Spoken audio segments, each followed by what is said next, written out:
తోకచుక్క. తరువాయి భాగం. సమరసేనుడు తన సైనికులతో పారిపోసాగాడు కదా. కొంతసేపటికి కుంభాండుడు తమను వెంటాడుతున్నట్లు గ్రహించాడు. సైనికులను చెట్ల మీద కాపు పెట్టి ఒంటరిగా ఒక గుహలో కూర్చున్నాడు కదా. గుహ వెనక భాగాన ఒక రహస్య ద్వారం ఉంది. దాన్ని సమరసేనుడు తెరవటంతో ఇద్దరు బలిష్ఠులు హఠాత్తుగా లోపలికి వచ్చి అతన్ని బంధించారు. ఇదంతా మనం క్రిందటి వారాల వీడియోలో విన్నాం కదా. తర్వాత ఏం జరిగిందంటే, హఠాత్తుగా ఇద్దరు బలిష్ఠులు తన మీదకు దూకేసరికి సమరసేనుడు తబ్బిబ్బైపోయాడు. అతడి నోట మాట రాలేదు. ఇంతలో గుహ ముందు నుంచి భయంకరమైన సింహగర్జన వినపడింది. మరుక్షణంలోనే సమరసేనుని బంధించిన ఇద్దరు అతన్ని భుజాల మీద వేసుకొని అక్కడి నుంచి పారిపోసాగారు. సమరసేనుడు చేయగలిగింది ఏమీ లేక ఆ ప్రాంతాన్ని పరీక్షగా చూస్తున్నాడు. అదంతా ఒక కొండలోయలాగా ఉంది. తన్ను బంధించిన ఇద్దరు వ్యక్తులు కొండ మిట్టమించి పల్లానికి దిగుతున్నారు. దూరంగా ఎక్కడో మినుకు మినుకుమని దీపాలు మెరుస్తున్నాయి. మీరెవరు? నన్ను ఎందుకు బంధించారు అని అడిగాడు సమరసేనుడు. అందుకు ఆ ఇద్దరు మొహమొహాలు చూసుకొని మాట్లాడకుండా ఊరుకున్నారు. సమరసేనుడు అదే ప్రశ్నను తిరిగి అడిగాడు. అప్పుడు వాళ్ళల్లో ఒకడు, అదంతా మా నాయకుణ్ణి అడిగితే చెప్తారు అని మాత్రం జవాబిచ్చాడు.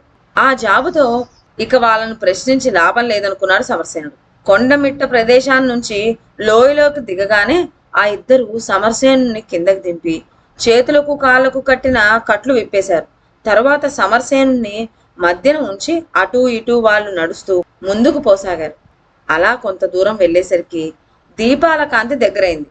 చెట్ల మీద కాపలా కూర్చున్న ఒకడు, మిత్రులు ఎవరినో బంధించి తెస్తున్నారు, దారివ్వండి అంటూ పెద్దగా కేక పెట్టాడు.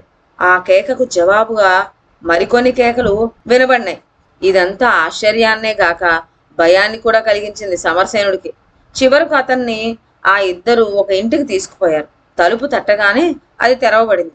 సమరసేనుని ఒక గదిలోకి తీసుకుపోయి కాళ్ళు చేతులు తాళతో కట్టి, ఈ రాత్రికి ఇదే నీ పడక గది, తెల్లవారిన తర్వాత ఉంది ముసళ్ళ పండగ అంటూ వెళ్ళిపోయారు. సమరసేనుడికి ఆ రాత్రి నిద్రే పట్టలేదు. తనను ఈ కొత్త వాళ్ళు ఎందుకు బంధించారో ఎంత ఆలోచించినా అతడికి అర్థం కాలేదు. ఈ ద్వీపంలో తను కుంభాండుడే కాక తమ వలె కొంత నాగరికులైన మరొక జాతి వాళ్ళు కూడా నివసిస్తున్నారని మాత్రం అతడు ఊహించాడు. తనను బంధించిన వాళ్ళ వేషభాషలు చూస్తే వాళ్ళు అటవికులు కాదని తెలుస్తూనే ఉంది. దారి తెన్ను లేని ఆలోచనతో సమరసేనుడు ఆ రాత్రంతా ఆ చీకటి గదిలో గడిపాడు. తెల్లారింది అనే సూచనగా కోడి కూతలు వినపడసాగినాయి. కొద్దిసేపటి తర్వాత గుడి గంటలు మోగుతున్న శబ్దం కూడా వినపడింది. ఆ వెంటనే అడుగులు చప్పుడు, కొద్దిసేపట్లో కిర్రుమంటూ తలుపు తెరుచుకోవడం జరిగింది. సమరసేనుడు అటుకేసి చూశాడు. ఇద్దరు కొత్త వాళ్ళు కత్తులు ధరించి కొరచూపులు చూస్తూ సమరసేనుడి దగ్గరికి వచ్చారు. సమరసేనుడు నిర్భయంగా వాళ్ళకేసి చూస్తూ, ఆ మోగినది గుడిగంటలేనా అని వాళ్ళని అడిగాడు. అందుకు ఆ కొత్త వాళ్ళలో ఒకడు నవ్వుతూ, అవి గుడిగంటలు కాదు, చావు బాజాలు. వ్యాఘ్రదత్తుడు అడిగిన దానికి సరైన జవాబు ఇవ్వకపోయావా, నేటితో నీకు నూరేళ్ల జీవితం నిన్నట్టే, జాగ్రత్త అన్నాడు. వ్యాఘ్రదత్తుడు అడిగిన దానికి వ్యాఘ్రదత్తుడు ఎవరు? తన నుంచి అతడు తెలుసుకోవాల్సిన రహస్యం ఏమిటి? ఇలాంటి ప్రశ్నలకు సమరసేనుడికి జవాబు దొరకలేదు. కొరచూపులు చూస్తూ క్రూరాతి క్రూరుల్లా ఉన్న వ్యాఘ్రదత్తుడి అనుచరులను అడిగినా లాభం లేదని సమరసేనుడు దృఢపరచుకున్నాడు. సమరసేనుడి కట్లు విప్పబడినాయి. వ్యాఘ్రదత్తుడి సేవకులు అతన్ని గది నుంచి బయటకు తీసుకొచ్చారు. నన్ను ఎక్కడికి తీసుకుపోతున్నారు అని ఉండబట్టలేక అడిగాడు సమరసేనుడు. అందుకు వాళ్ళు, నిన్ను మా నాయకుడైన వ్యాఘ్రదత్తుడి వద్దకు తీసుకుపోతున్నాం, ఒళ్ళు దగ్గర పెట్టుకొని మాత్రం ప్రవర్తించు, తెలిసిందా అని గద్దించారు. కొంత దూరం నడిచి అందరూ ఒక పెద్ద భవనంలో ప్రవేశించారు. అక్కడ రకరకాల ఆయుధాలు ధరించిన చాలా మంది సైనికులు కనిపించారు. వాళ్ళని చూస్తేనే వీళ్ళు సైనికులు కారు, మాటలు తీరు వేషాలు చూస్తే వట్టి బందిపోటు గుంపులా ఉంది అనుకున్నాడు సమరసేనుడు తనలో. అంతలో ఒక పెద్ద తలుపు తెరవబడింది. ఎదురుగా ఒక ఎత్తైన పీఠం మీద వ్యాఘ్రదత్తుడు కనిపించాడు. సమరసేనుణ్ణి చూస్తూనే నవ్వుతూ, సమరసేన, నీకు వ్యాఘ్రమండలం తరపున అభినందనలు చెప్తున్నాను. బహుశా నీ పూర్వులు నా పూర్వులు కుండల్ని ద్వీపంలో ఒకే పట్నవాసులై ఉండవచ్చు. ఇక్కడ ఈ మంత్రాల దీవిలో వారి సంతానమైన మనం ఇలా కలుసుకోవటం నీకు ఆశ్చర్యంగా లేదా అని అడిగాడు. సమరసేనుడికి తను బంధింపబడిన దగ్గర నుండి జరుగుతున్న ప్రతి సంఘటన ఆశ్చర్యంగానే కనబడుతోంది. తనను ఎవరు ఎందుకు బంధించారనేది ఒక ఆశ్చర్యమైన సంగతి. కుండలిని ద్వీపం పేరు కూడా చెప్పి తమ పూర్వీకుల నివాస స్థానాల మాట గుర్తు చేస్తున్న ఈ వ్యాఘ్రదత్తుడి ధోరణి కూడా ఆశ్చర్యంగానే ఉంది. నాకు ప్రతిదీ ఆశ్చర్యాన్ని కలిగిస్తోంది అన్నాడు సమరసేనుడు నిబ్బరంగా. నన్ను మీ అనుచరులు ఎందుకు బంధించినట్లు, మీ వద్ద ఎందుకు తీసుకువచ్చినట్లు, అసలు మీరు ఈ ద్వీపానికి ఎప్పుడు వచ్చారు? నాకన్నీ వింతగానే కనపడుతున్నాయి అంటూ ముగించాడు సమరసేనుడు. సమరసేన, ఇందులో నువ్వు ఆశ్చర్యపడవలసిందేమీ లేదు. శమన ద్వీప రాజైన శాక్తేయుడు దేశాల మీద దండెత్తి మన కుండలిని ద్వీపాన్ని కూడా దోచుకున్నాడు. మన పూర్వుల్లో దృఢకాయులైన కొందరిని బానిసలుగా కూడా పట్టుకొని మరికొన్ని ద్వీపాలను దోచుకునేందుకు ఓడల్లో బయలుదేరాడు. ఈ ద్వీపంలో అతడు మృత్యుపాలయ్యాడని నీకు తెలుసుననుకుంటాను. బానిసల్లాగా బంధించబడిన మన పూర్వులు స్వేచ్ఛ పొంది ఈ ప్రాంతాల్లో నివాసం ఏర్పరచుకున్నారు. మన వాళ్ళు స్వేచ్ఛ పొందటానికి శాక్తేయుడు శిష్యులైన 2 మాంత్రికుల మధ్య చెలరేగిన ద్వేషం కొంత సహాయం చేసింది. వాళ్ళని నీవు ఎరుగుదువు కదా అని అడిగాడు వ్యాఘ్రదత్తుడు. ఎరుగుదును అని వెంటనే జవాబు చెప్పాడు సమరసేనుడు. అతడికి వ్యాఘ్రదత్తుడు చెప్తున్నదంతా నిజంగా కనపడుతున్నా ఆశ్చర్యం కూడా కలిగిస్తోంది. అయితే ఇప్పుడు చెప్పు, ఆ శాక్తేయుడు త్రిశూలం ఎక్కడ ఉంది? చండీదేవి ప్రసాదితమైన ఆ త్రిశూలం శక్తి నీవు వినే ఉంటావు. మరి దాని సంగతి ఏమిటి అని అడిగాడు వ్యాఘ్రదత్తుడు. ఆ ప్రశ్నతో సమరసేనుడు నివ్వెరపోయాడు. వ్యాఘ్రదత్తుడు శమన ద్వీప రాజైన శాక్తేయుని గురించి చెప్పిన సంగతులేవి సమరసేనుడికి తెలియవు. చతుర్నేత్రుడు ఒకసారి తమ గురువైన శాక్తేయుని గురించి కొంత చెప్పారు. శాక్తేయుడు కుండలిని ద్వీపాన్ని దోచుకున్న సంగతి తను వినలేదు. చండీదేవి శాక్తేయుడికి ప్రసాదించిన త్రిశూల సంగతి అతడికి మొదలే తెలియదు. వ్యాఘ్రదత్త, మీరడిగే ప్రశ్నల్లో వేటికి నేను జవాబు ఇవ్వలేను.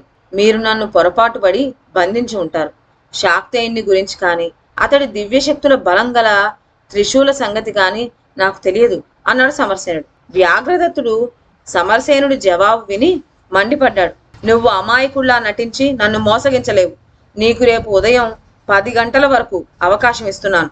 ఈ లోపల బాగా ఆలోచించుకొని నిజం చెప్పటం నీకు శ్రేయస్కరం. లేకపోతే నిన్ను చిత్రవద చేసి భద్ర చాముండికి ఆహారంగా వేస్తాను. నిన్ను రక్షించే వాళ్ళెవ్వరూ లేరు అంటూ భీకరంగా అరిచాడు. సమరసేనుడు నిశ్చేష్టుడైపోయాడు. తనకేమాత్రం తెలియని సంగతులు చెప్పమని బలవంత పెడుతున్నారనేది వ్యాఘ్రదత్తుడికి తెలియదని సమరసేనుడు గ్రహించాడు. అయినా తన మాటల్లో వ్యాఘ్రదత్తుడికి నమ్మకం కలిగించడం సాధ్యమయ్యే పని కాదు. వ్యాఘ్రదత్తుడి ఆజ్ఞ విని 2 భటులు సమరసేనుని అక్కడి నుంచి ఒక చీకటి గదికి తీసుకుపోయారు. అక్కడ అతడి కాళ్ళు చేతులు కట్టి నేల మీద పడివేశారు. ఒక పక్కగా భయంకర రూపి అయిన భద్ర చాముండి విగ్రహం ఉంది. భటులు సమరసేనుడికి ఆ విగ్రహాన్ని చూపుతూ, రేపు 10 గంటల్లోగా మా నాయకుడికి నిజం చెప్పకపోయావంటే నీవు ఈ దేవికే బలి కాక తప్పదు, ఆలోచించుకో అంటూ అక్కడి నుంచి వెళ్ళిపోయారు. సమరసేనుడు ఆకలి బాధతో కాళ్ళు చేతులు కట్టడం వల్ల కలిగే నొప్పితో నానాయాతన పడసాగాడు. తెల్లవారితే తనకు మరణం తప్పదని తోచింది. ఇటువంటి ఆపత్ సమయంలో చతుర్నేత్రుడు తప్ప తనకు సహాయపడగల వాళ్ళు ఎవ్వరూ లేరు. కానీ చతుర్నేత్రుడికి తాను అపాయంలో చిక్కుకున్నట్లు తెలియడం ఎలా? సమరసేనుడు ఇలాంటి ఆలోచనతో బాగా రాత్రిపోయేసరికి కదల్లేక మెదల్లేక ఉండిపోయాడు. బాగా నడిరే వేళకు ఎవత్తో గది తలుపులు తెరిచిన శబ్దం అయింది. సమరసేనుడు అటుకేసి చూశాడు. కత్తులు ధరించిన 2 దృఢకాయులు లోపలికొచ్చారు. బహుశా తనను హింసించేందుకు వస్తున్న వ్యాఘ్రదత్తుని భటులై ఉంటారని సమరసేనుడు భావించాడు. ఆ కొత్త వాళ్ళిద్దరూ సమరసేనుడి వద్దకు వచ్చి కట్లు విప్పారు. ముందు ఏమి జరుగుతుందా అని ఆశ్చర్యపడుతూ చూస్తున్న సమరసేనుని తమ వెంట రావాల్సిందిగా సైజ్ఞ చేసి వాళ్ళిద్దరూ వేగంగా ముందుకు నడవసాగారు. వాళ్ళు కొంత దూరం వెళ్లేసరికి ఎదురుగా వస్తున్న వ్యాఘ్రదత్తుడి అనుచరులు 2 కనిపించారు. వెంటనే సమరసేనుడు వెంటనున్న వాళ్ళు అతన్ని చెయ్యి పట్టుకొని పక్కన ఉన్న చీకటిలోకి లాగుతూ, మేము మీ స్నేహితులం. వ్యాఘ్రదత్తుడి సేవకులు గస్తీ తిరుగుతున్నారు. మనం ఈ చీకట్లో నిలబడి వాళ్ళు దగ్గరికి రాగానే హఠాత్తుగా మీదపడి హతమార్చాలి. కనుక సిద్ధంగా ఉండు అని చెప్పారు. కాసేపటికల్లా వ్యాఘ్రదత్తుడి గస్తీ వాళ్ళిద్దరూ ఆ సమీపానికి వచ్చారు. చీకట్లో పొంచి ఉన్న సమరసేనుడు అతడి మిత్రులిద్దరూ వాళ్ళ మీదకు దూకి కిక్కురు మనకు ముందే గొంతులు నులిమి ఆ పక్కన ఉన్న పాడుబావిలో పడేశారు. ఆ తర్వాత వాళ్ళు కొండదారుల వెంట నడిచి సరిగ్గా సూర్యోదయం వేళకు ఒక చిన్న పల్లె చేరారు. ఆ తర్వాత ఏం జరిగిందంటే నెక్స్ట్ వీడియోలో విందాం. అంతవరకు సెలవు. నా ఛానల్లోని కథలు మీకు నచ్చినట్లయితే నా ఛానల్ను లైక్ చేసి సబ్స్క్రైబ్ చేయండి. షేర్ చేయడం మర్చిపోవద్దు. కొత్త కథల నోటిఫికేషన్ కోసం బెల్ ఐకాన్ ప్రెస్ చేయండి. Thank you.